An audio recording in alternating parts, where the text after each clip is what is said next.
ज़रा कराची का हाल हम आपको बताते हैं। खुरम गुलजार हमारे साथ कराची से बोल न्यूज़ के नुमाइंदे मौजूद हैं और वो ये बताएंगे कि इस वक्त किस तरह से इलेक्शन कमीशन ने कल की तैयारियां की हुई हैं, सामान की तरसील किस हद तक मुमकिन हो सकी है, इंतजामात को हतमी मराइल में दाखिल किया जा चुका है। खुरम बताइएगा, आप कहाँ इस वक्त मौजूद हैं, क्या सूरत हाल है?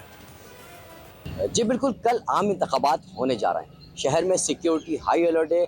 पुलिस और रेंजर्स के जो दस्ते हैं वो मुख्तलिफ इलाकों में पाक फ़ौज के हमरा जो है वो गश्त भी कर रहे हैं। फ्लैग मार्च किया जा रहा है। अगर आप बात करें शहर में पोलिंग स्टेशंस की तो 5409 शहर भर के जो पोलिंग स्टेशन है बनाए गए हैं, जिनमें इंतहाई हसास पोलिंग स्टेशन की तादाद जो है वो 2033, जबकि हसास पोलिंग स्टेशन जो है वो 3008 हैं।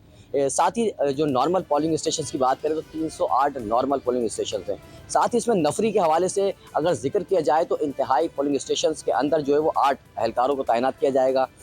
हसास पोलिंग स्टेशन के अंदर 6 एहलकारों को, जबकि नॉर्मल जो पोलिंग स्टेशन बनाए हैं उनमें 4 एहलकार जो है वो अपनी ड्यूटी सर अंजाम देंगे। अगर बात करें शहर भर में जो सिक्योरिटी इंतजामात हैं उसमें कराची की जो सिक्योरिटी है उसमें 45,076 जो है वो पुलिस एहलकार होंगे जो कि अपनी ड्यूटी अंजाम देंगे, जबकि जो क्विक रिस्पांस फोर्स के तौर पे जो है वो रेंजर्स भी हमरा होगी।